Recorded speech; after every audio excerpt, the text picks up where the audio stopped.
Mark Carney is coming in hot, and Donald Trump is right in the crosshairs. He's making headlines for all the right and all the wrong reasons, depending on who you ask. The guy hasn't even had time to arrange the books in his office, and he's already in a full-blown standoff with none other than Donald Trump. And let's be honest, when Trump and another world leader start butting heads, it's never boring. This whole mess started when Trump, in his signature blunt, or maybe just clueless style, made a comment that rubbed every Canadian the wrong way. He called Canada the 51st U.S. state.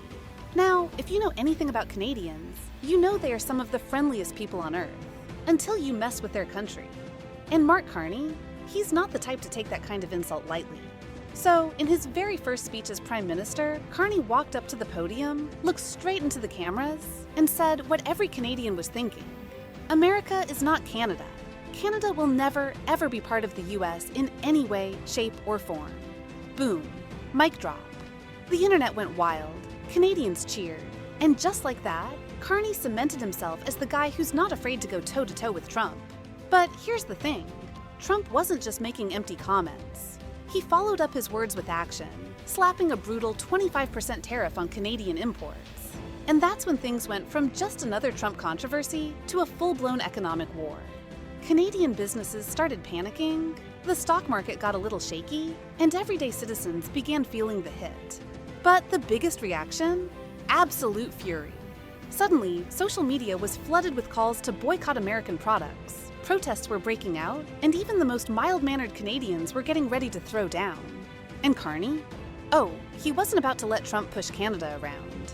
If there's one thing people have learned about him over the years, it's that he doesn't just talk, he acts. Instead of backing down, he hit Trump right back where it hurts. The economy. Within days, Canada imposed its own tariffs on U.S. goods, targeting industries that would make Trump feel the pain: agriculture, manufacturing, and energy. The message was clear. If Trump wanted a fight, he was getting one. But here's where things get really interesting.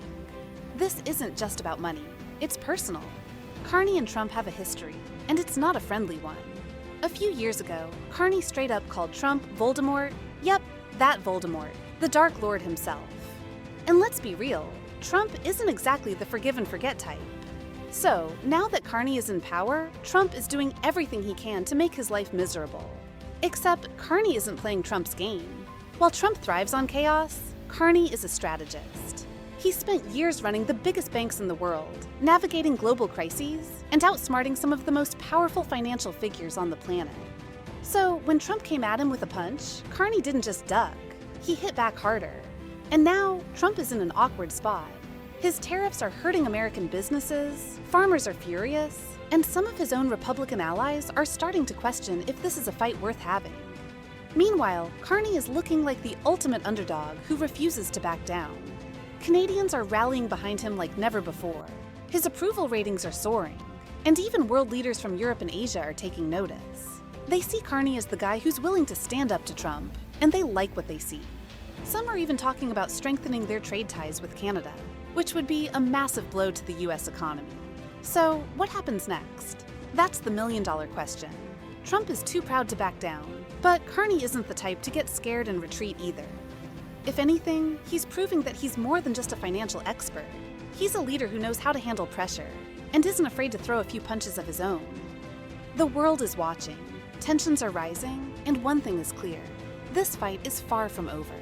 Canada has a new leader, and he's not here to take orders. If Trump thought he could push Canada around, he might have just met his match.